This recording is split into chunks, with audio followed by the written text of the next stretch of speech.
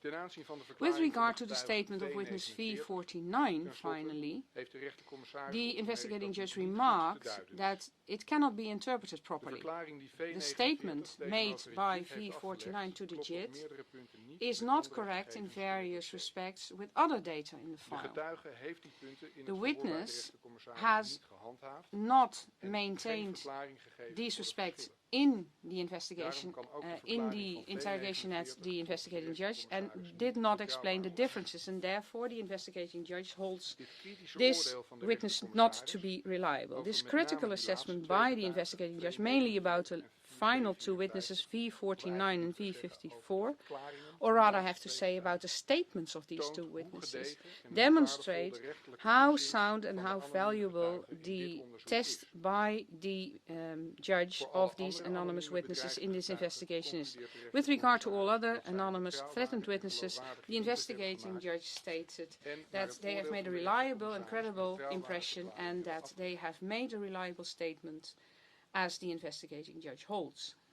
Naast telecomgegevens Besides telecom en data getuigen and is in het witnesses, onderzoek naar de route van de Buck-Taylor the investigation into the route of the book teller also used footage and information from open sources. Naar aanleiding van getuigen Following zijn er calls for beeldopnames van de witnesses, teler aan het images onderzoeksteam of verstrekt. the teller were provided Ook to zijn er the foto's, investigating team. video's en meldingen Photos, van de teler op internet videos, gepubliceerd. and observations of the teller were also Gebeurde published zowel on the voor internet. als na This het happened both neerhalen van before MH17. and after downing MH17. Alles bij elkaar levert dat All het in volgende all, beeld op, this provides the following image that you can see on this screen. waar beeldmateriaal, getuigen en telecom Images, telecom information and witnesses are combined along part of the inbound route from Yenakive to Schnitze and then to Pervomarsky, the farm field.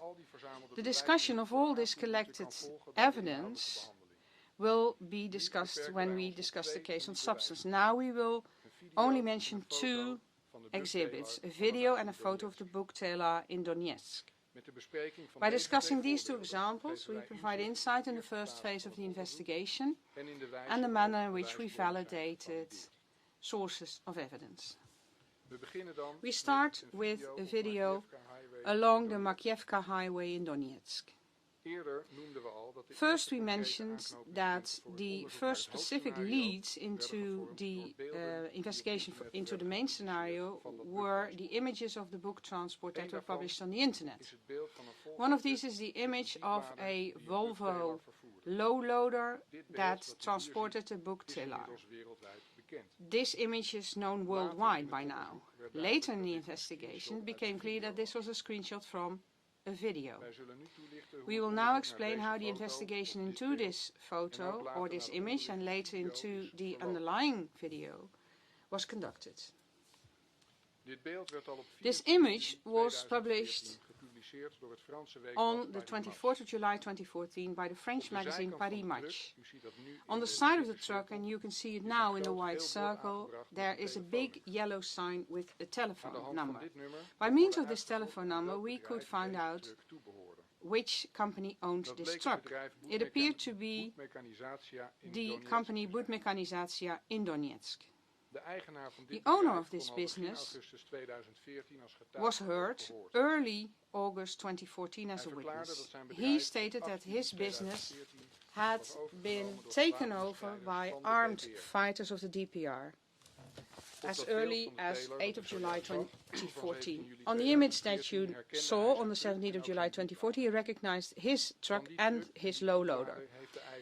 He has provided us with the registration details, the certificates of registration of the truck and the low loader, and you can see them in the file.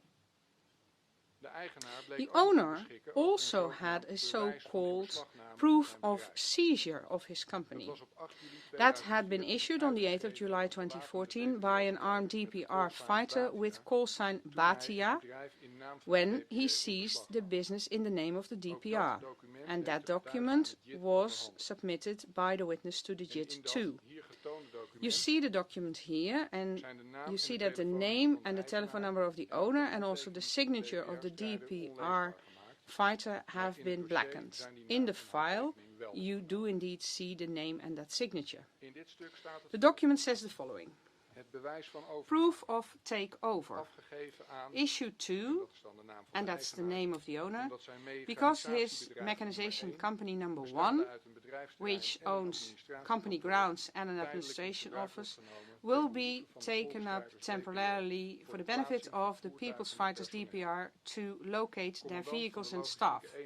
Commander of the Logistic Unit for the People's Fighters, Batia, signed 8 July 2014 in the city of Donetsk. By the way, the said grounds and the building have been transferred with personal approval of the gentleman and his name.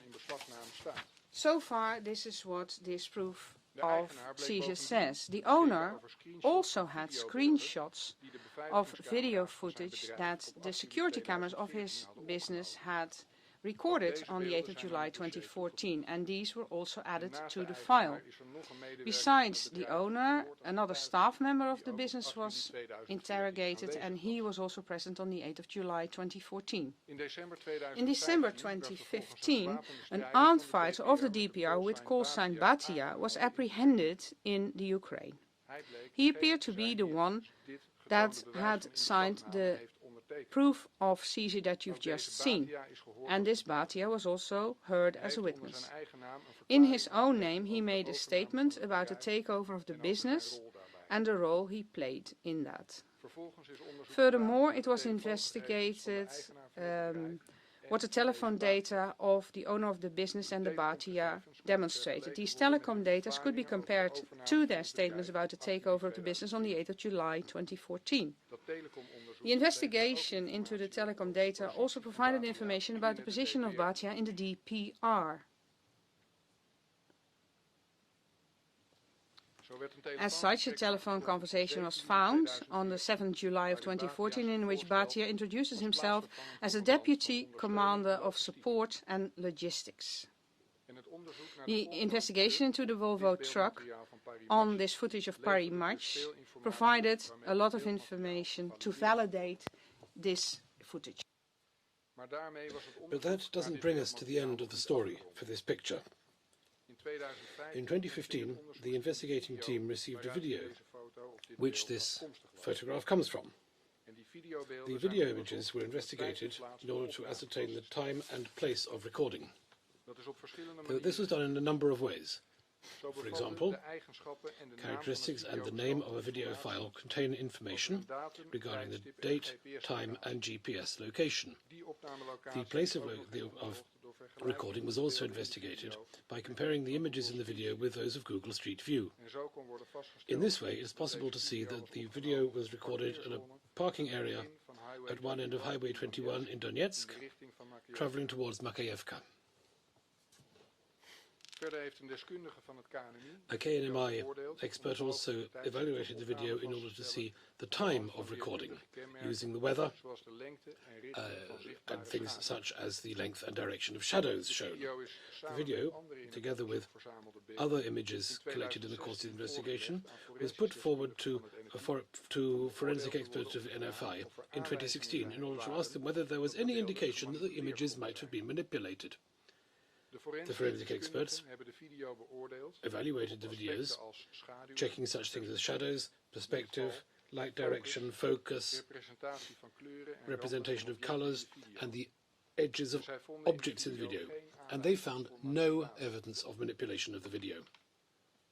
In September 2018, the Russian authorities held a press conference in which they announced that Russian experts had found falsifications in image material that had earlier been published by the JIT, including this video. These falsifications, they said, had been discovered by analyzing the image material, and among other things, they had looked at the lighting and also the line perspective. That looks like this in the picture. In a nutshell, what they say is that not all parallel lines in the image converge at the same point. Well, they also said there was a point of light in the shadow section of the lorry, and that both these points allegedly meant the image had been manipulated. In March, we already said that we have gone further in this investigation than is the norm in criminal investigations, that we had taken extra steps in order to validate the evidence. And this is the point in the investigation where it happened. In September 2018, the investigation found specific detail from several sources regarding the source of this lorry and low loader and its theft on the 8th of July 2014, the DPR stealing it. Forensic experts had already investigated these video images and already concluded that there was no sign of manipulation. In addition, the Russian press conference raised more questions about what the Russian authorities were saying than about the image material itself. Firstly, anyone watching the September 18 press conference carefully can see that the perspective lines drawn by the Russian authorities are pretty much random. In the second place, the Russian authorities have never provided any underlying evidence regarding their alleged image expert, despite our outstanding letter of request to the Russian Federation asking them to give us all relevant information and their agreement that they will support the investigation in every way. The Russian authorities are less hesitant in providing other information. At an early stage in the investigation, the Russian Federation, on its own initiative, provided a number of witness statements regarding Ukrainian fighter jet and a missile launch from Amrosievka. But reports from the alleged image experts have never been made available to us. Nevertheless, the whole Russian press conference of the 17th of September 2018 was presented to NFI experts for them to evaluate. The experts evaluated the video again, taking account of all the information which the Russian authorities published. They come to the conclusion, contrary to that of the Russian authorities, that there is no evidence of manipulation of the pictures. Regarding the line perspective analysis, the experts explain that this method can only be used for lines where you are absolutely certain that they are completely parallel. In a natural scene, it will not always be able to assess this correctly, particularly when dealing with moving objects recorded in normal circumstances. In this case, for example, a video that was taken from a car in motion. In addition, this method of analysis can be made more difficult by a number of other factors, for example, distortion by a lens or a car window or image compression. Image compression is a process of altering the dimensions of an image in order to save storage space and to make it easier to transmit the image, for example, downloading or uploading to the internet. In addition, images can be impacted by what experts call the rolling shutter effect. Essentially, what that means is that not all horizontal lines in the image are illuminated and photographed at the same time. The resulting picture is therefore not a snapshot of a single moment, but a composition of image lines taken very, very swiftly after one another. When moving objects are photographed in this way, the image can result in a visibly distorted image of the object. Images of objects photographed with a shaking camera, for example a dashboard camera or a smartphone, can thus become deformed. The experts show in their report a number of examples of this in other image material. You can see some of the images on the screen. We have a fan on the top right-hand picture. I don't think many people would see that as being an actual fan like you might have at home. And bottom right-hand corner, the wiggly white line on the road, that's another example of image compression. Applying this to the video image of the lorry with the low loader and the tailor, the experts conclude that the line perspective analysis does not lead to the conclusion that the Russian authorities announced. The experts' view of the picture of the lorry and the tailor says as follows. Here is the quote from the 2019 report. I quote, "The objects of importance in this scene are the bucktailor and the lorry. There are no lines on the bucktailor of which it can be ascertained with certainty that they are or should be parallel to lines in other objects in the image. The orientation of the bucktailor compared with the lorry, for example, depends, among other things, on whether the bucktailor is aligned with the trailer, whether the trailer is aligned with the lorry, whether the lorry is aligned with the road, and whether the bucktailor is tilted forward or backward compared with the lorry and the road surface. In addition, the experts conclude that in this image you can see the rolling shutter effect. You can clearly see this. Looking at the circles, the two white circles in this image, you can see the rolling shutter effect. You can see a clear distortion of the pillars supporting the road sign on the left, and also the red part of the low loader is distorted. In addition, the NFI had a number of experts draw a line perspective analysis of this image, and they concluded that the points of intersection are very different from one another. That means to say that individual neutral people are unable to come up with the same point of interception on the basis of what appears to be straight lines. You therefore cannot draw any conclusions from this exercise, the experts say.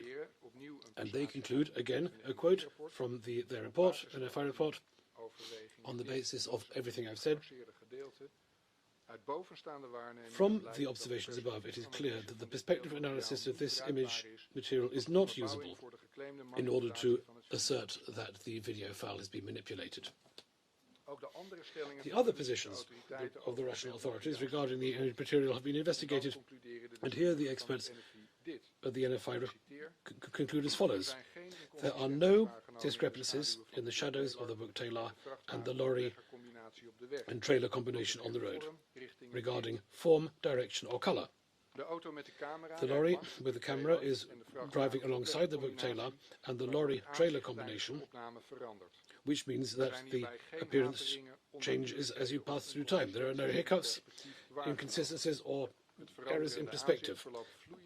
The change in view is fluid and convincing. The same applies to other objects such as lorries, road signs and vegetation. The conclusion is always that the manipulation, as asserted by the Russians, has not been identified by our experts, and the final conclusion of the experts regarding the video images is set out as follows. Question. In the light of the claims made above by the Russian Federation or any other source, are there any indications that the video was manipulated? Reply, no. Second question. On the basis of the analysis of the consistence of the line perspective, are there any indications that the images of the bucktailor and or the lorry with trailer have been superimposed onto the road? Answer, no. Summary then of the investigation of this image material, this particular example. In the investigation of the origin of the truck in the film, it was possible to identify the proprietor, an employee and a DPR fighter, and they were all interviewed. They all said that the lorry and trailer had fallen into the DPR's hands on the 8th of July 2014. According to the statements these witnesses made, in-depth investigation was undertaken regarding several documents, including the registration documents for the lorry and low loader, and the signed certificate of requisition for the company, images from security cameras and telephone data. Repeated expert investigation into the image of the lorry and the deep low load was also undertaken. All this investigation data has been added to the file. Now, I said that I'd give you two examples, and this brings me now to the second one. This is a picture taken on Ilyicha Avenue in Donetsk.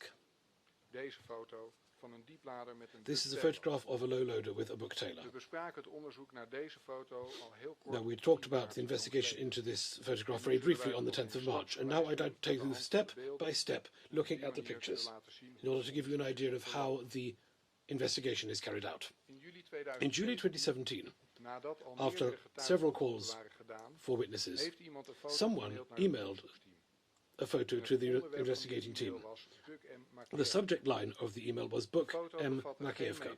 The photograph contained no metadata, so we had no technical data regarding the date or the place where the photograph was taken.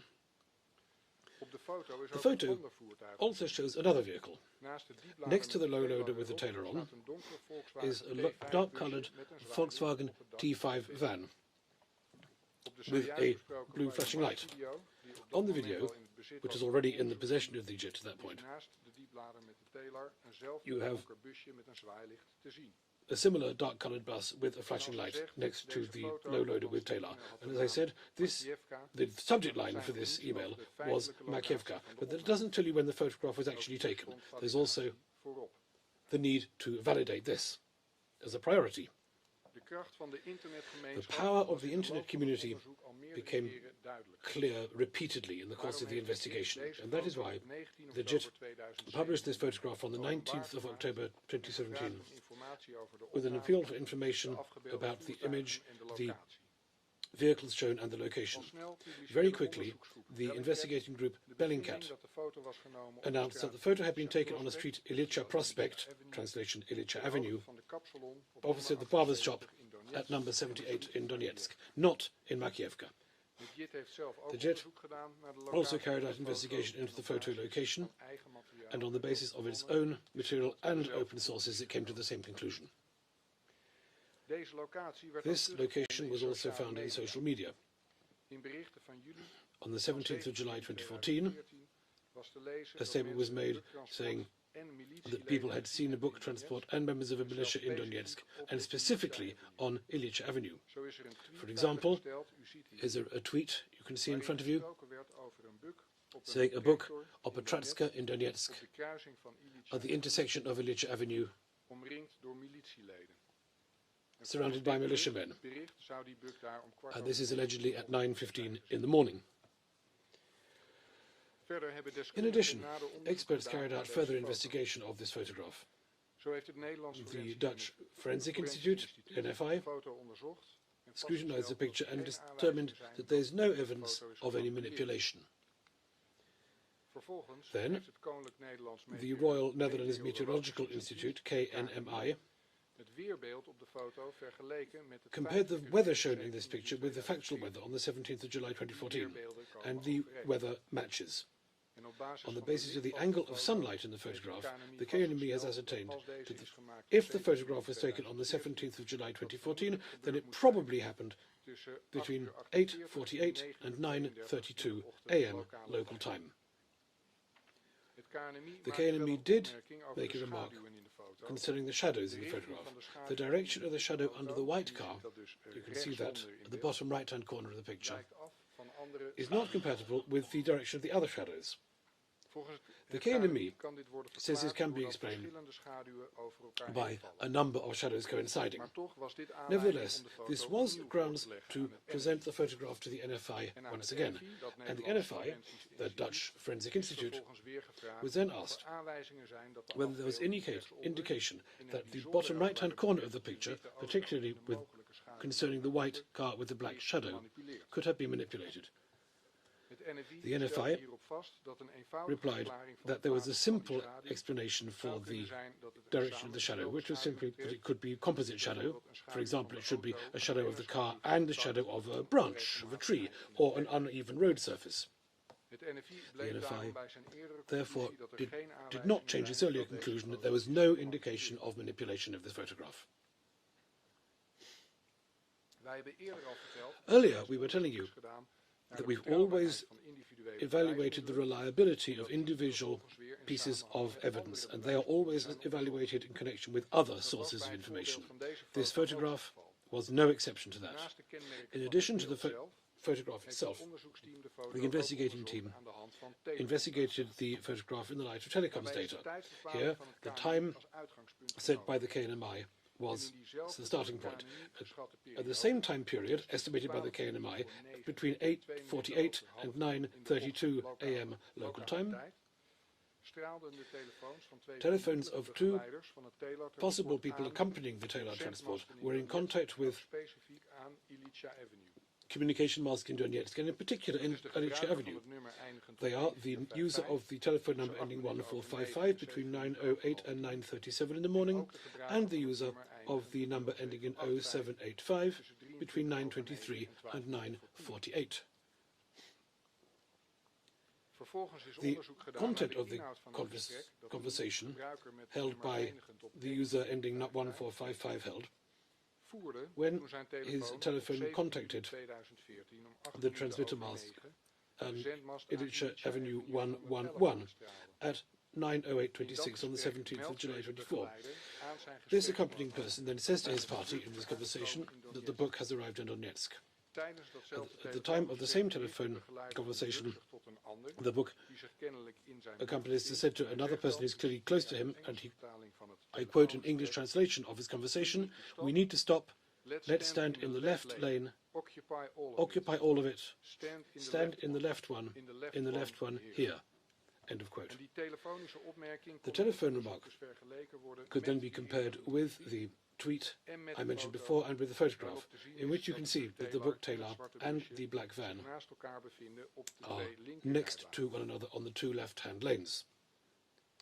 The photograph, the tweet and the tapped conversation were then matched with witness statements taken in the course of the investigation. A number of witnesses has explicitly said that the truck and Taylor were motionless on the left-hand lane of Ilitcha Avenue, as we can see on the photograph and as stated in the tapped telephone call. Witnesses S27, V43 and V52 have all made statements regarding a Taylor transport on Ilitcha Avenue in Donetsk. Witness S27 declared in 2015 that he'd seen a white Volvo lorry with a Taylor in the leftmost lane. Witness V43 declared in 2015 that he had seen a white Volvo lorry with a book parked on the left-hand lane on the 17th of July 2014, and witness V52 declared in 2015 that the trailer with the book was motionless on the leftmost corner of the leftmost lane when travelling in the direction of central Donetsk. Another thing that is striking is witness V27 specifically says that one of the accompanying vehicles was a dark-coloured Volkswagen T5, which can also be seen on the photograph.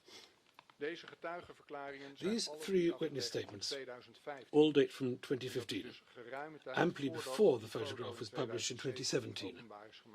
It was published by the JIT.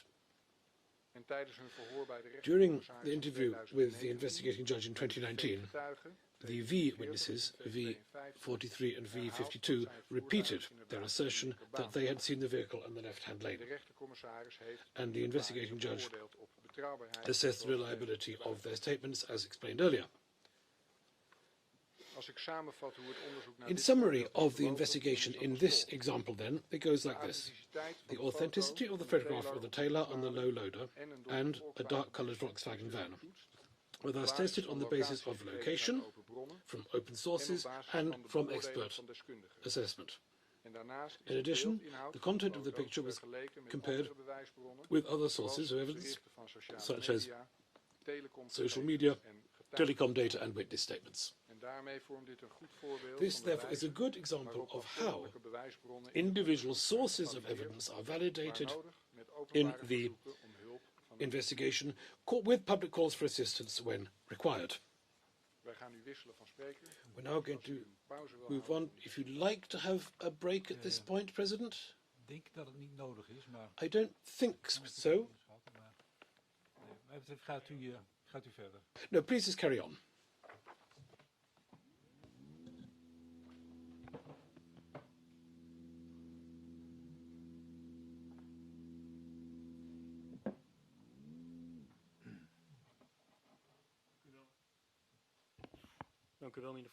Thank you, President. We're now going to move on to look at the investigation of the launch site. My colleague was talking about a couple of examples of the route in. Now we're going to focus on the launch site. In September 2016, the jet had already announced the preliminary view that the MH17 had been shot from a field near Pervomayski. In the middle time, we've explained that extensive investigation of a number of alternative locations has been carried out. We told you about the investigation into those sites, and as a result of this, we came to the conclusion that the MH17 was not downed from those locations. And now I'm going to talk about the Pervomayski location, how we investigated that. At the beginning of the investigation, a number of open sources suggested that this was the launch site. For example, on the 17th of July 2014, Twitter posted a photograph of a contrail. That led immediately to public debate over the question of whether this photograph showed a missile in motion and where the contrail came from. On the basis of the characteristics shown in the photograph, a number of parties, including Bellingcat, analysed where the contrail must have originated, and they all agreed that it must have come from a location south of Snizhny. The jet managed to track down the person who took this photograph, and he and his partner were interviewed as witnesses in August 2014. According to their statement, the photographs were taken from their home in Torres on the 17th of July 2014.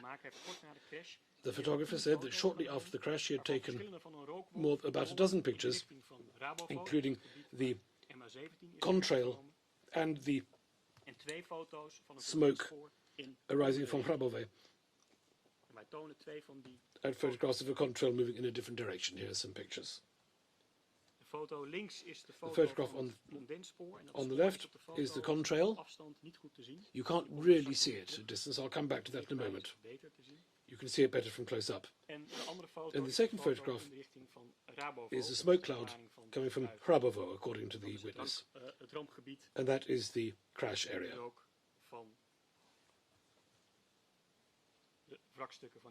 That's the smoke coming from the wreckage of the MH17.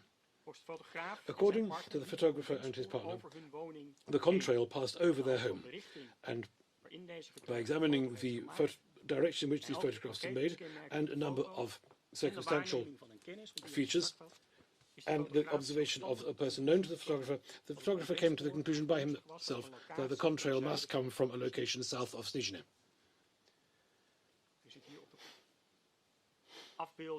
You can see it on the image here. That is the direction in which the photograph was taken, according to the witness.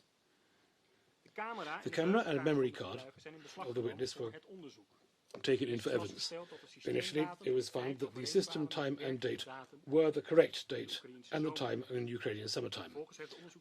Thereafter, the investigating team examined the metadata and decided that both photographs showed a contrail shortly more than 5 minutes after the MH17 crashed, in quick succession, once at 16:25, which you saw a moment ago. That was showing the contrail, and then the photograph of the smoke cloud was about just under 5 minutes later. According to the metadata, it was at 16:30 hours. The Dutch Forensic Institute, NFI, investigated the memory card and the camera. Specifically, the NFI investigated whether there was any sign that the digital photographs, which are in a format called Nikon electronic format, had been manipulated, or whether there's any known software which would make it possible to manipulate digital images of this kind. In addition, the photographs were presented for investigation to the Royal Netherlands Meteorological Institute, KNMI. The KNMI investigated the smoke cloud of the photographs and the contrail to see whether it matched satellite images. In addition, the KNMI increased the contrast in the photograph in order to get a clearer idea of how the contrail drifts. You can see that in the left-hand photograph. On the right is the original version, and on the left is the version with the KNMI has greatly increased the contrast in order to see the contrail better.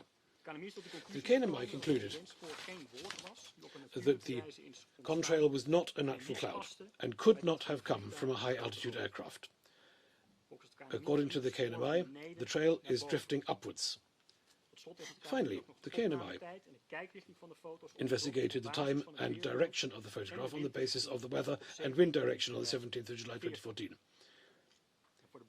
The KNMI determined the wind direction using a video of the smoke cloud in the crash area. There was therefore extensive validation carried out into the public photograph of the 17th of July 2014. This is the photograph of the contrail. And the investigation revealed the type of trail, the time, the location, and the viewing angle of the photograph. And here you see them. This information is compatible with the main scenario, which is to say MH17 was shot down by a Buk missile in a field near Pervomaisky. And you can see that shown on the screen here with the last location of the MH17 according to the flight data recorder and the launch site established in the main scenario, close to Pervomaisky. So the launch site is then in the photograph's line of vision, which is the blue line on the picture. In the same region, south of Jizya, a number of pictures were taken by journalists, and one of them, on the 22nd of July 2014, made a video showing a specific location by Pervomaisky. In this video, he describes how he, on that day, 22nd of July 2014, had found some scorched grass at this location. The journalist said that the grass was scorched in a strange way.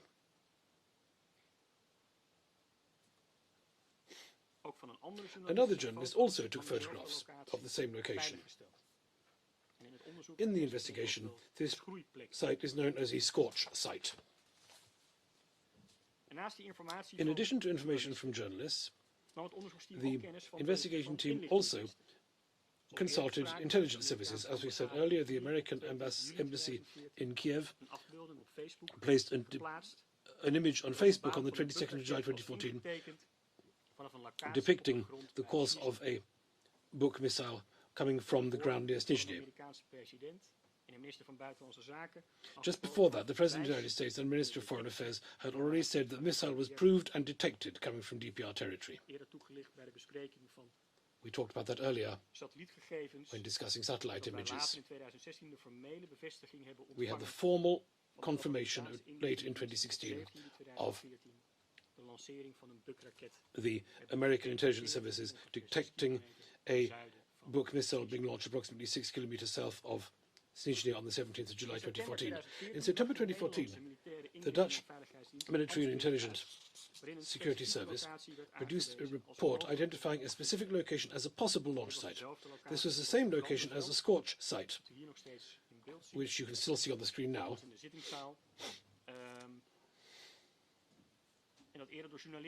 Which had already been photographed by journalists. There was therefore every reason to carry out further investigation into this location, close to Pervomaisky, south of Snizhny. And then satellite images were also sought for this image.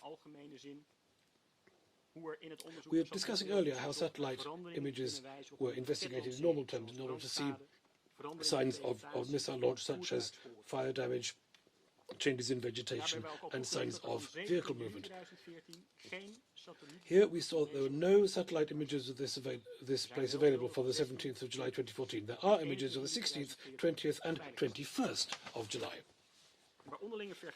By comparing these satellite images, it was possible to find clear differences between the picture on the 16th of July on the one hand and the pictures of 20th and 21st of July on the other hand. Firstly, the satellite images from the 20th and 21st of July. This is the 21st of July on the screen. There's a clear discoloration in the top left-hand corner of the field. You can see that a dark area, dark triangle on the screen. This discoloration is an indication of fire, and this discoloration is not present on the picture taken on the 16th of July. After investigating the operation of the Buk system, it was clear that the launch of a Buk missile releases combustion gases at very high temperatures in the form of a pointy flame. According to Buk manufacturer Almaz Ante, the fire may be caused at the launch site. This potential launch site was therefore investigated further. On the basis of information regarding wind direction and speed on the 17th of July 2014, the Royal Dutch Meteorological Institute, KNMI, assessed how a fire would behave at this location. On the basis of this, the KNMI identified a specific location in the field as a logical start point of a fire. And in the report, on the top picture you can see it, it is called Location B. Next, the satellite images were analysed by a Ministry of Defence expert. According to him, the image of the 20th of July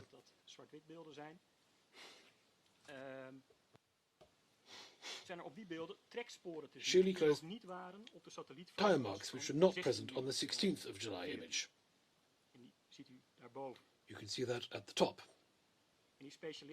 This specialist also investigated the type, the course and the breadth of the tracks. This led him to conclude that they were present this enabled to identify whether they were made by an agricultural vehicle or a caterpillar vehicle such as a Taylor. Finally, the European Space Agency, ESA, compared the satellite pictures with images of other possible launch sites. The ESA took the view that there was an abnormality in one corner of the field, the corner which I called the top left-hand corner a moment ago. The ESA also said that that was a sign of fire. There were no significant changes, as shown here, on any other potential launch site, according to the ESA. Witnesses also brought relevant information to light. Some of the people had information regarding the direction or a fairly inaccurate region in which the missile could have been launched, but not a specific launch site. Several witnesses were interviewed and said that they themselves had seen the missile or the contrail. In addition, we found two witnesses in the course of the investigation who were present or close to the launch site on the 17th of July when the missile was launched. In 2016, witness X48 said that on the 17th of July 2014 he had seen a missile being launched from a field near Pervomaisky. The investigating judge was shown a specific location by this witness. You can't see it very clearly, but you see a white rectangular field in the middle, a little X, and that's where the investigating judge has written Buk. That is the place which the witness clearly said was the launch site.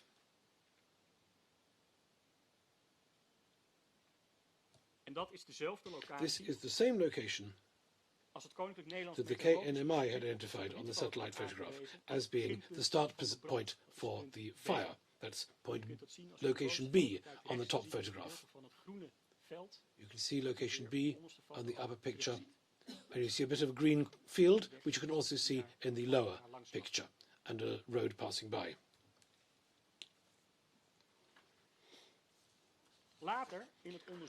Later in the course of the investigation, a second witness came forward who was present at the location on the 17th of July 2014.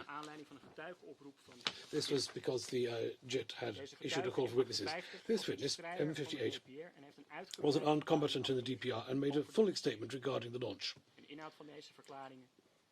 The substance of these witness statements can be discussed when we come on to discuss the case in detail.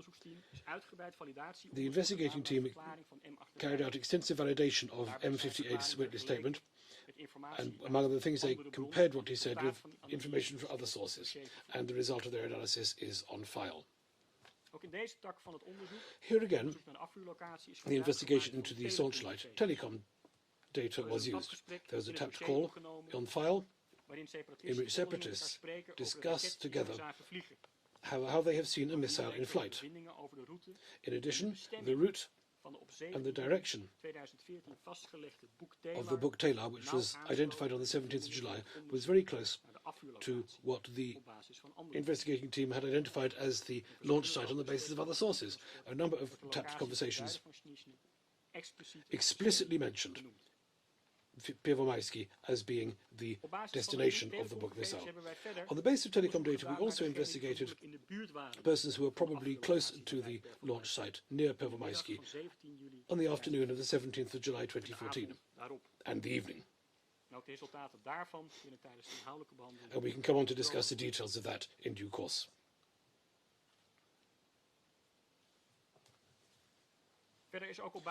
We also use other sources, such as the damage to the MH17 and the characteristics of the book missile, to investigate the possible launch site. We talked about that at an earlier stage. The Dutch Aviation and Aerospace Laboratory and the Belgian Royal Military School.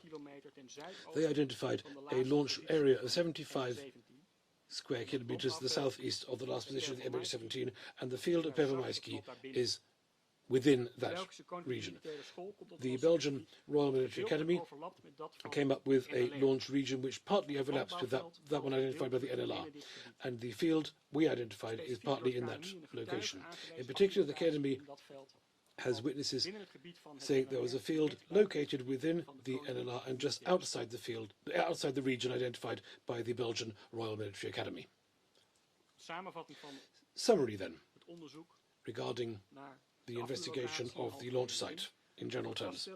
In order to identify the launch site near Pervomaisky, photographs were investigated, as were journalists finding satellite images, witness statements and telecom data. In addition, a forensic calculation was carried out to identify the launch region. The findings of this investigation closely overlapped with the identified Boek-Taylor route on the basis of images, witnesses and telecom data.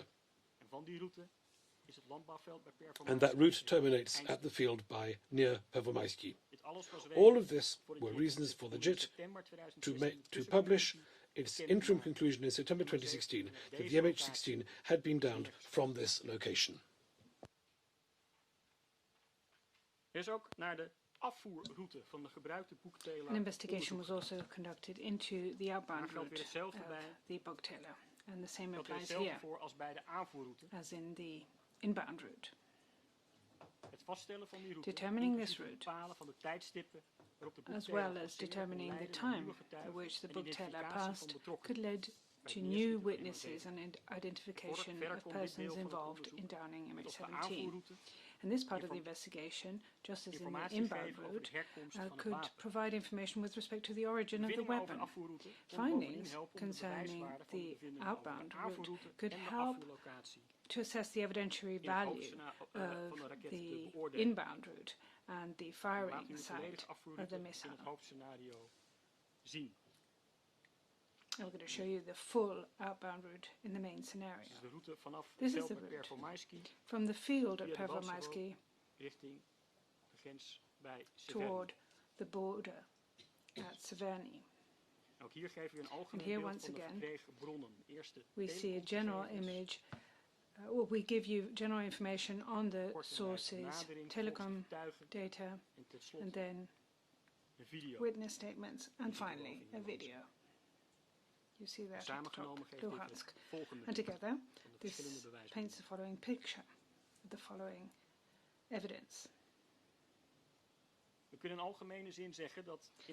In general, we can say that in the investigation into the outbound route, there were fewer witnesses and images and social media posts than in our investigation into the inbound route. And that can be explained because in the course of the investigation it turned out that the outbound route was travelled in the evening and the night of July 17 and the early morning of July 18, 2014. So the nocturnal route, obviously, people will not be recording as much as during daytime transport as the inbound route of the teller. And ample telecom data were found of people that, according to the investigation, were involved in the removal of the teller. There's not only a difference in the number of witnesses that we found between the inbound and the outbound route, but also the nature of these witnesses. Witnesses of the inbound route are all outsiders that observed the convoy with the book teller.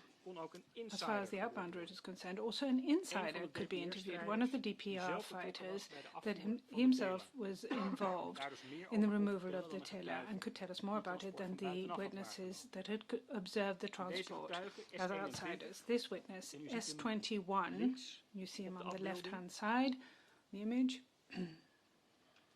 This S21 was a DPR combatant, and he stated that in the evening of July 17, 2014, he was told to transport a book teller in the route from Snitze to Debaltseve. And you see this in the dotted line, the black dotted line, what the route is of the book teller, according to his statement. And that gave us leads for further investigation, particularly into his telecom data and telecom data of other people involved in the route out of the teller. Furthermore, it was important that there was a video that was made of the teletransport in Luhansk, and this was important for the investigation. And we briefly touched upon that at the hearing of 10 March. And the video was posted on the internet on 18 July 2014. And this picture is the Pyromatch picture. And it's broadly known. The image shows that the teller is missing one missile. We're showing you that now.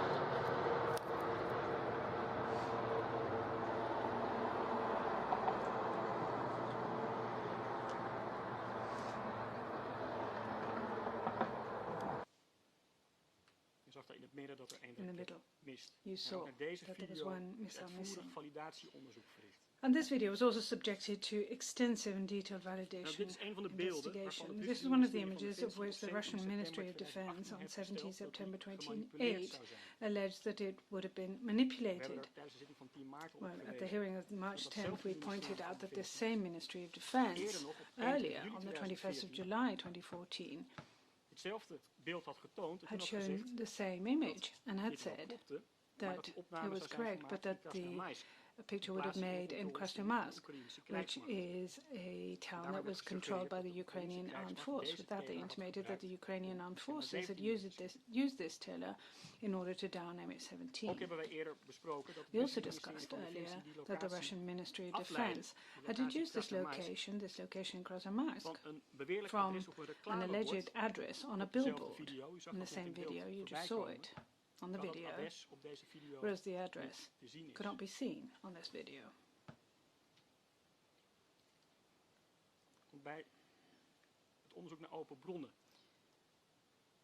Open sources now. After this video of Luhansk, shortly after the Russian press conference of July 21st, 2014, Bellingcat, based on open sources, reached the conclusion that this photo or this video was made at an intersection in Luhansk.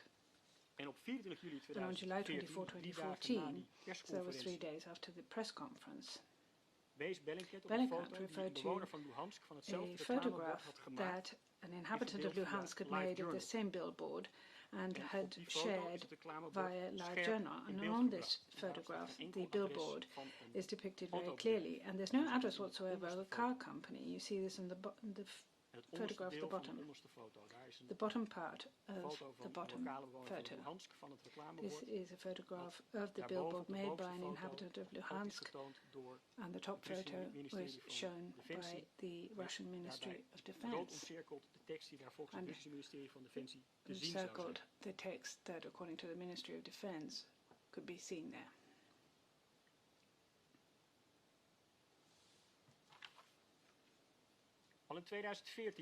In 2014, the investigation team obtained access to the camera with which this video was made. The camera was seized by the SBU and was transferred to the JIT. Investigation was then done into the image file, the memory card, and the camera itself. According to the metadata, the image file was made on July 18, 2014 at 4:50, and the same type of camera was used as the camera that the SBU had provided to the JIT, and the Dutch Forensic Institute compared the metadata of the video to the metadata of the reference videos that were made with the camera that was provided. They correspond exactly. According to the NFI, the original, this is a original video that was made. No metadata were found that provide information on the location of the video. The investigation team itself made an analysis of the location of this video based on landmarks in the video and also based on landmarks in other image files on the memory card of the camera in the vicinity, such as a building with golden domes and a red brownish roof and specific lampposts. And these landmarks were then compared to images from open sources such as Google Earth. And on the basis of this comparison, the conclusion of the investigation team was that the video was made on the intersection in Luhansk, as referred to earlier on. The Royal Netherlands Meteorological Institute was asked to determine the time of this video based on the light. And if this image or this video would have been made on 18 July 2014, according to the Meteorological Institute, the video must have been made between 4:03 and 4:42. And this is very close to the time that it was established based on the metadata of the video 4:50. And the allegation of the Russian Ministry of Defense of September 17, 2018, that the video was manipulated was further investigated by the Dutch Forensic Institute, and the Russian allegation was food for thought because the same ministry 4 years before assumed that those images were authentic and they just hadn't been made in Luhansk but in a location that was controlled by the Ukrainian armed forces. Nonetheless, the video and the Russian assertions were presented to the Dutch Forensic Institute. According to the Institute, there were no indications that the challenged images had been manipulated. Just as the video, the telecom data regarding the removal of the teller were further investigated. We investigated whether the substance of conversations corresponded to the transmitter mass that had been contacted and whether the substance of the conversations and the transmitter data corresponded with the video that was made in Luhansk and the observations of witnesses.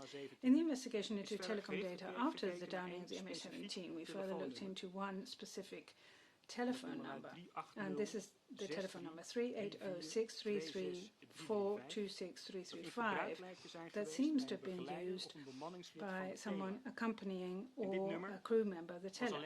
And this number was only active on July 17, 2014, and in the afternoon contacted a transmitter mast on the route of the teller in Snitzy, not far from the firing site in the main scenario. Furthermore, from intercepted conversations of DPR combatants, we could infer that the crew of the teller, after shooting the MH17, lost one crew member. And in these conversations, when they ask the DPR to contact the crew, he then makes several phone calls to the same number, but no one answers his phone. And then finally, there are another 8 Ukrainian telephone numbers that came up in the investigations that, except for the last 2 digits, are the same. So 3806334263. And these 9 digits or numbers seem to be part of a series. And one of these numbers, the series ending with 31, appeared to be used by a local commander in close to Snitzy. And indications were found that this telephone number 380633426335 was part of a series of telephone numbers that were being used by the DPR and were provided to crew members or people accompanying the teller. When issuing the writ of summons, we could not foresee how the how the investigation into this topic would proceed, but we knew that it's not easy to make additions to an indictment of a case in absentia. For that, a case has to be interrupted and the additions have to be served to the accused person. That would lead to undesirable delays in the proceedings, which is why the prosecution has decided to, at this part, making available this telephone with a Ukrainian number, just to be sure to include it in the indictment of the 4 accused. The course of events in this presumable provision of the telephone is insufficiently clear for the time being in order to declare this specific point proven. Summary of the investigation of the route out.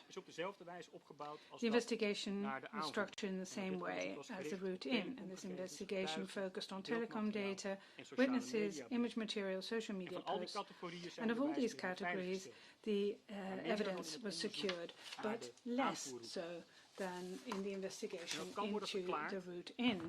And this can be explained because the removal of the tailor, as opposed to the entry of the tailor, took place in the late hours or the early hours.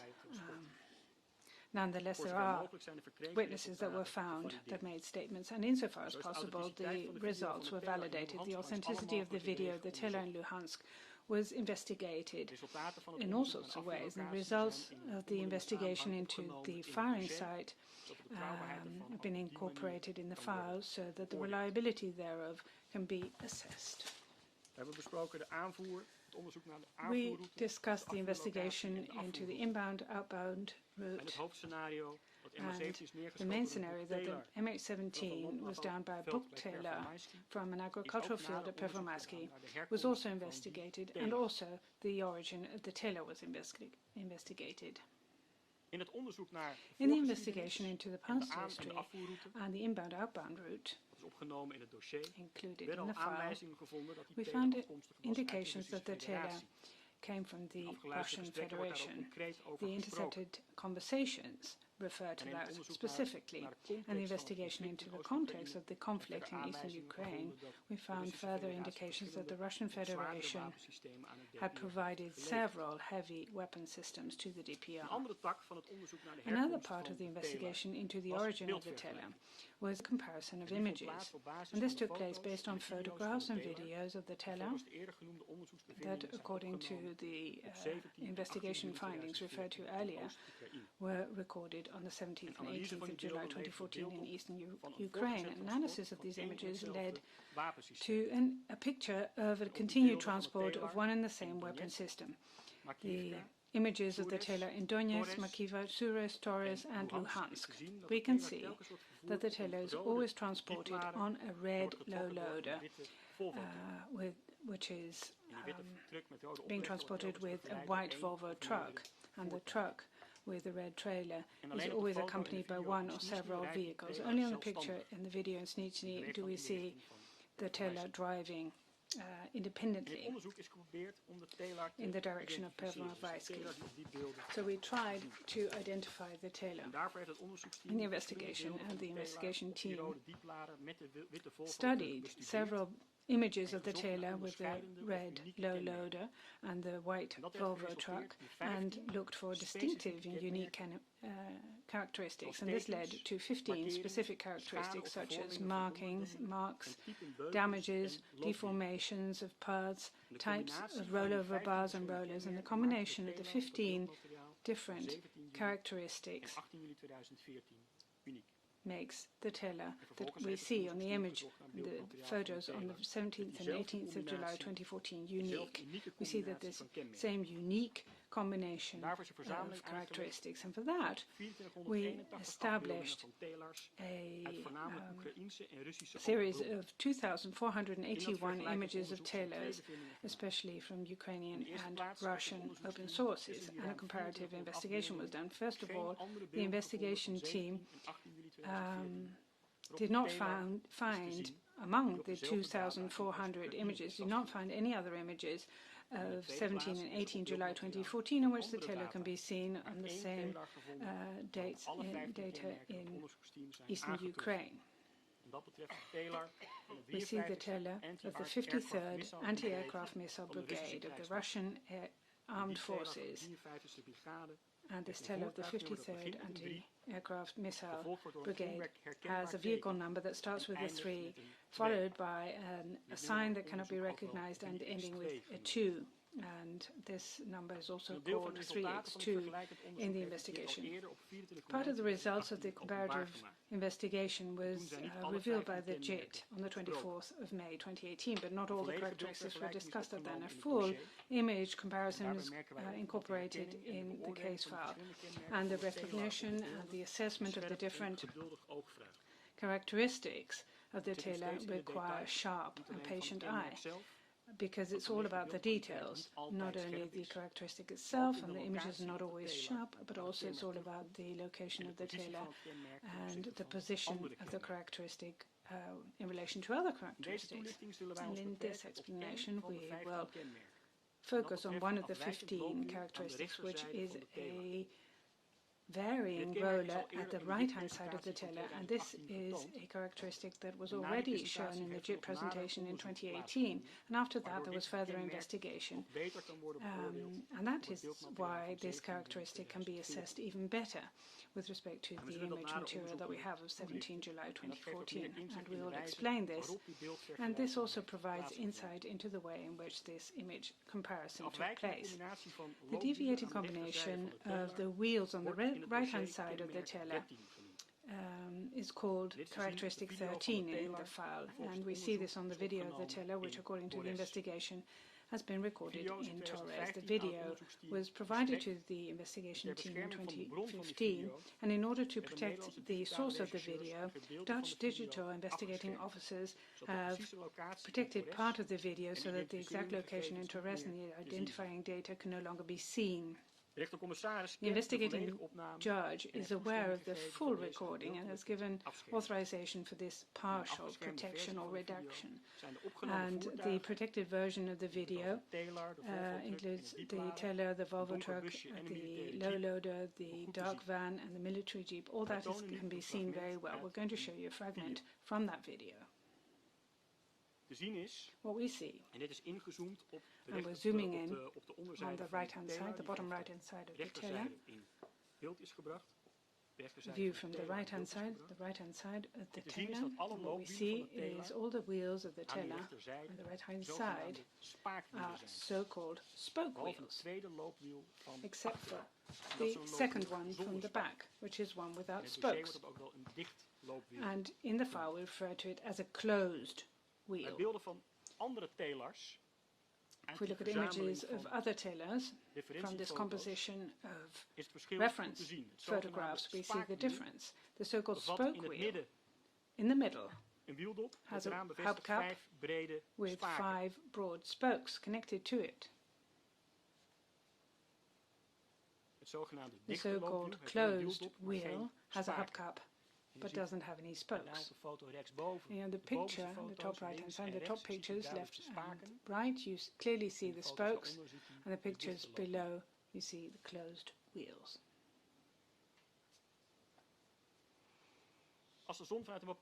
If the sun shines from a certain angle onto the tailor, you see a shadow in the casings of the wheels, and you see that the hubcaps and the spokes are less recessed in these casings, and that affects the shadow.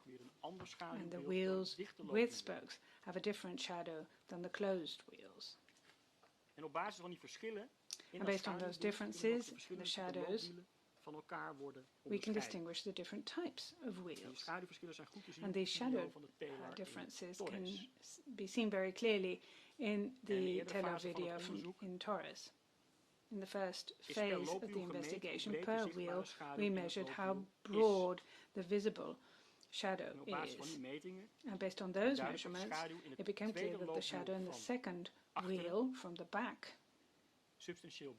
is substantially broader, which is the second wheel from the left-hand side is broader than the shadow of the other wheels, which are the closed wheels.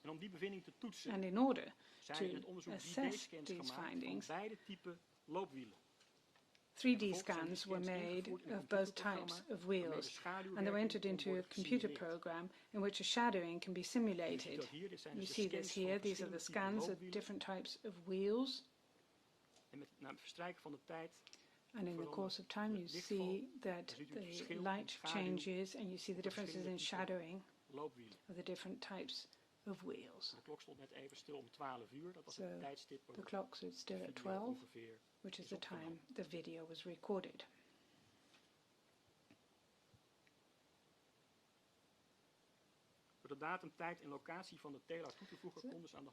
So by adding the date, time and location of the tailor based on the weather that day and the position of the sun, the shadowing of both kinds of wheels can be simulated. If we then look at the images of Torres, we clearly see that the shadow of the second wheel from the back is broader than the shadow of in the other spoked wheels. And the second wheel on the back at the right-hand side of the tiller is a closed wheel. The top picture, the right wheel. So back to the larger fragment of the video, the 17th of July 2014 in Torres. We see the full combination of wheels at the right-hand side of the tiller. The closed wheel is the second wheel from the back. Second wheel on the left-hand side, and the rest are only spoked wheels. In the same case is what we see in the video that was made on June 23rd, 2014 of the tiller 3x2 in Stary Oskol in the Russian Federation. On the right-hand side of the tiller, we see the deviating wheel. Clearly, you see the spoke wheels, and the second one is closed.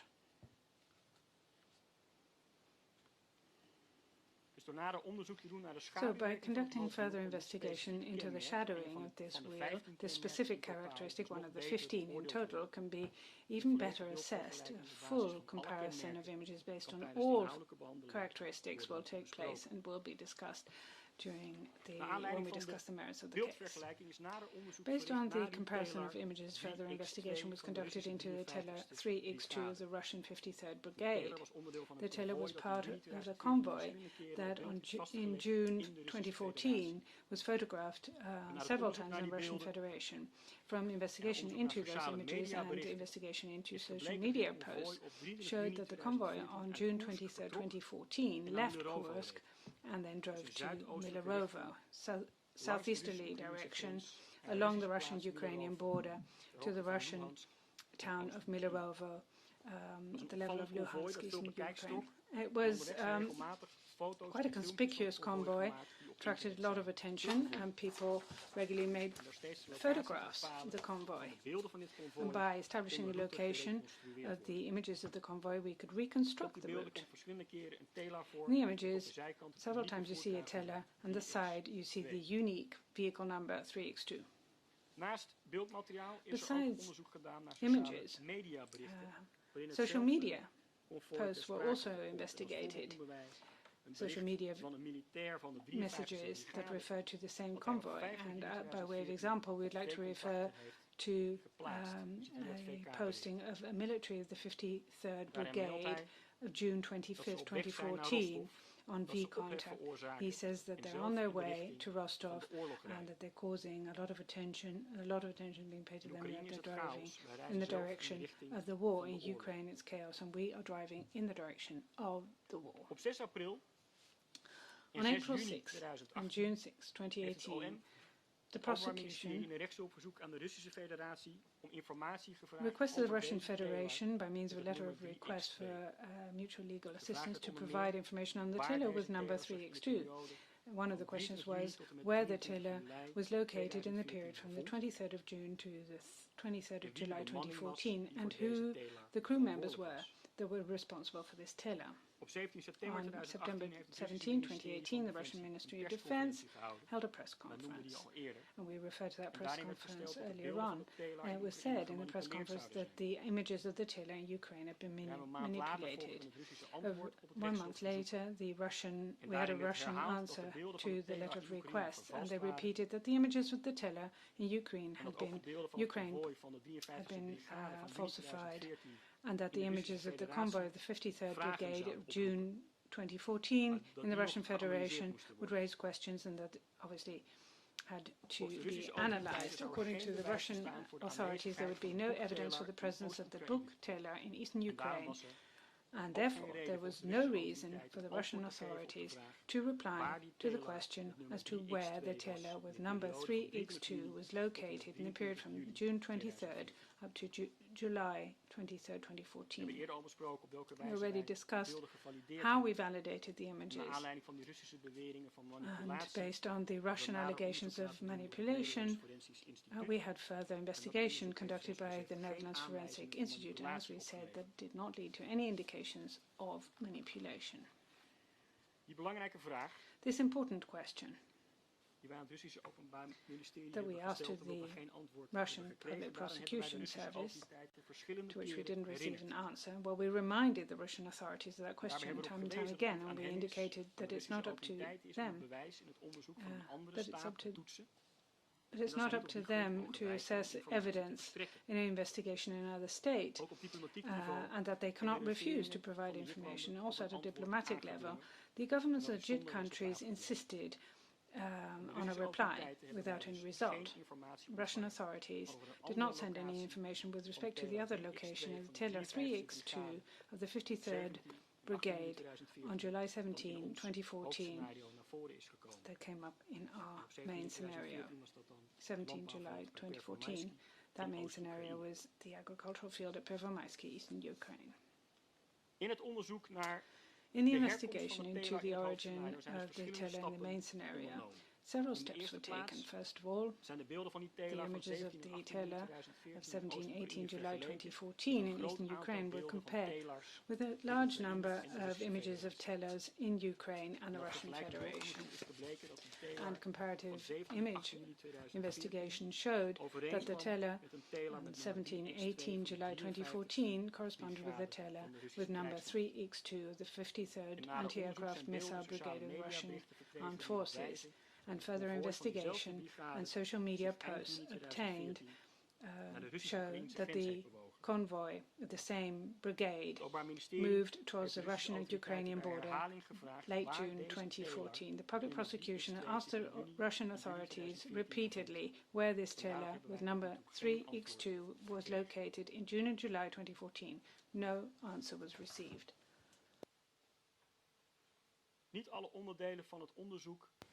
Not all the parts of the investigation into the main scenario have yielded results. Of course, it was also tried to assess who was operating the bug teller on the 17th of July 2014 and what the specific reason was to fire the missile that shot down MH17. That investigation has not been conclusive yet. In the investigation up to now, not many leads were available to establish a reason for the shoot-down. What we could investigate has been investigated indeed. First of all, it was an intercepted conversation that the JIT indicates as a bird conversation. This is a conversation held on the afternoon of the 17th of July 2014 by a DPR fighter Igor Besler with a guy called Stelmach and a call sign Naomi, briefly before flight MH17 was shot down, and we will now play that conversation.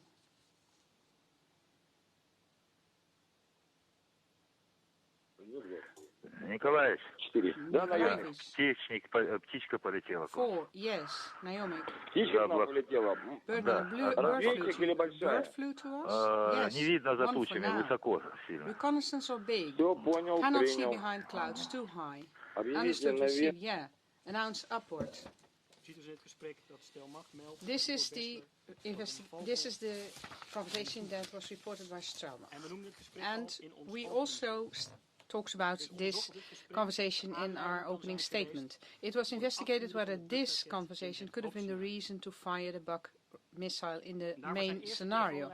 First of all, we have assessed the telephone lines of Besler and Stelmach. It did not, that investigation into their telephone lines did not provide information about an earlier telecom message to Stelmach prior to this conversation. From these telecom data, it could not be concluded whether this information about an approaching bird was indeed forwarded to other persons after this conversation, and therefore the conversation is independent. It is unknown whether Stelmach is reporting his own observation or forwards information of a third party to Besler. Furthermore, it is not clear whether the bird in this conversation is indeed intended to be flight MH17. The conversation took place between 1807 and 1844. You can see that on the screen. And from telecom data, it shows that the mobile phone of Stelmach emits to a transmission mast near Derzhensk, and that the telephone of Besler emits to a transmission mast near Gorlovka. And you can see the location of Besler also on the screen.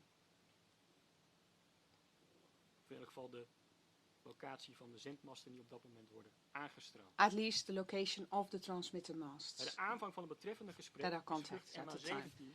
At the start of the relevant conversation, MH17 flew across the transmission mast location of Stelmach 2 minutes before that. The airplane is at a 30-kilometer distance past Stelmach's transmission mast location when he mentions the bird. Flight MH17 at around this time is not the only airplane in that area. At 16:18, shortly before Stelmach reports the bird to Besler by telephone, a Boeing 777 of Singapore Airlines with flight number SIA351 flies across the transmission mast location of Stelmach on the northern side at a distance of 25 kilometers. Next, it was investigated whether this conversation may have been the reason to shoot down flight MH17. And the brief time span between this conversation and the firing of the rocket gives rise to questions.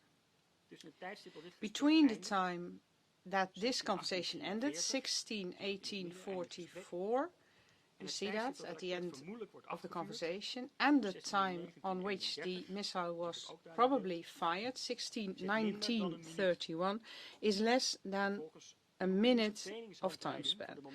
According to a Ukrainian training manual for crew of a book system, it takes at least 2 minutes and 30 seconds to make sure that the readiness phase of a TLR is from 2 to 1. It means that this bird conversation can only have contributed to shooting down flight MH17 if the TLR had already reached readiness stage 1 at the time that the conversation took place.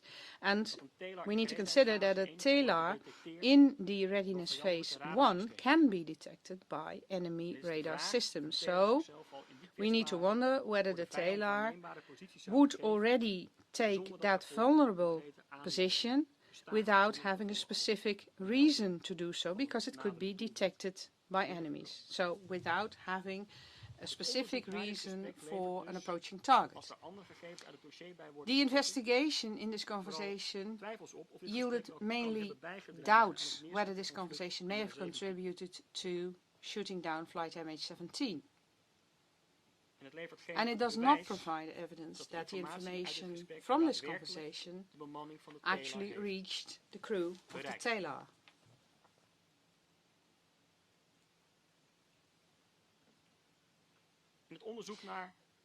In the investigation into the possible reason for shooting down MH17, the investigation team also assessed the assertion that the missile that shot down MH17 was actually intended for an aircraft of the Russian airline Aeroflot flight AFL 2074. The intention would have been to hit a Russian aircraft and then to blame Ukraine as a theory that was set out in a video presentation by the Ukrainian SBU in August 2014. According to that presentation, the mix-up could have taken place because the book system would have been located at the wrong site. Instead of the site near Pervomaisky, the bug system should have been deployed near another site with nearly the same name, Pervomaisky, 20 kilometers to the west of Donetsk. According to that theory, the Aeroflot aircraft could have been shot from that site, and this theory was also investigated. The investigation did not reveal 2 but 3 sites with a similar name. Between Stepanitske and Chitsne is next to the Pervomaisky from the main scenario another site with nearly the same name, Pervomaisky. The third site, Pervomaisky, as stated in the Aeroflot theory by SBU, is located further away from these 2 sites, on the western side of Donetsk. From the investigation to the theory, it became clear that it cannot be correct. First of all, it would not be logical to choose Pervomaisky at the west of Donetsk as a fire location, because the Aeroflot would then be outside the maximum range of a Buk missile. Moreover, it appeared from intercept conversations and transition details of the escorters of the Buk teller that they did not make mistakes in the intended firing location, but were purposefully led to the location to the south of Snitche. These conversations will be addressed when we discuss the case on substance. Based on these findings, the Aeroflot theory could therefore be rejected quite soon in the investigation. All in all, the file is not conclusive about the exact course of affairs during the shootdown and about the reason for firing the missile. It does indeed provide leads to consider that it was intended on the 17th of July 2014 to shoot down a military aircraft, as we told you in March. Intercepted conversations in the file, statement by witness M58, and also the manner in which the DPR claimed initially responsibility for shooting down a Ukrainian aircraft shortly after the crash indicate this. And of course, mainly for the relatives, it is desirable to be more clear about the reason for shooting down MH17. In order to assess the indictment against the 4 accused in these proceedings, it is not necessary, and for the sentencing, it's mainly relevant what the accused knew themselves and what they intended, not what were the considerations of the crew members of the Tiller when they fired a missile. When we talk about the knowledge and the intentions of the accused, they are the persons to provide clarity about that, and they did not do so up to now. Now, if it changes, then we could conduct further investigations, but up to that time, also in respect of the reason for firing the missile, we have executed all of the investigations that were necessary in the opinion of the Public Prosecution Service. Besides this, I would like to remark that the investigation into the crew is still ongoing.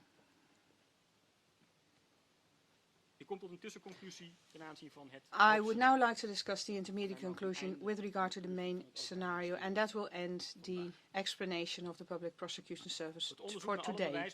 The investigation into all these sources of evidence, and mainly their mutual coherence, offered sufficient basis for the GIT to publish the intermediate conclusion in 2016 that the Buk launcher vehicle was taken to a farm field near Pervomaisky, that it shot down MH17 from that location and then was returned to the Russian Federation.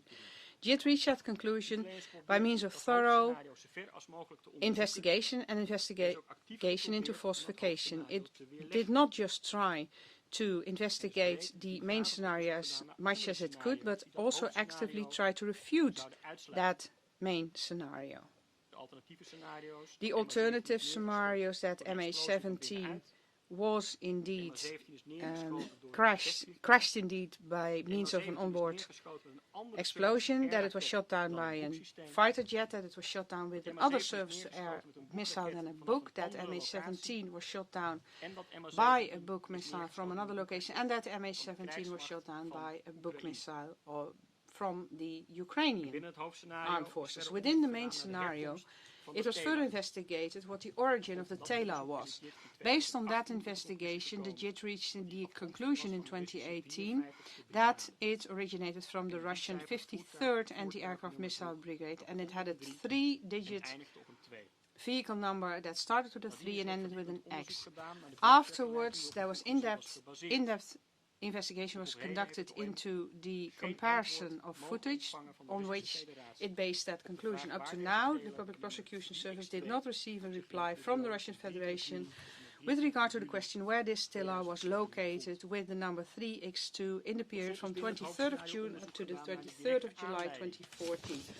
Finally, within the main scenario, it was investigated what was the direct reason that this TELA shot down MH17, and all of the full and partial clues were investigated exhaustively. There was no conclusive result from that. However, there were several leads to think that it was the intention to shoot down a military aircraft. All of these branches of the investigation into the main scenario have been incorporated in the case file. Also, the reliability of the evidence for the main scenario was investigated continuously. We've explained about the investigation into the footage, telecom data and witnesses, and the coherence of the various sources of evidence. We believe that this investigation has been nearly complete. In March, we already explained that we see only on minor items a reason to investigate further. We will explain what now in June is the point of view of the Public Prosecution Service with regard to the current states of affairs. Now, it means that we will continue tomorrow with the other part of the explanation by the Public Prosecution Service. You will indeed explain about the state of affairs in the investigation that is ongoing, but I presume that you will also address the claims that were made in March, and an addition and substantiation of the inspection on site. You mean the claims made by the Public Prosecution Service? Yes, indeed. Later was indeed not specific enough. We will address all of this tomorrow.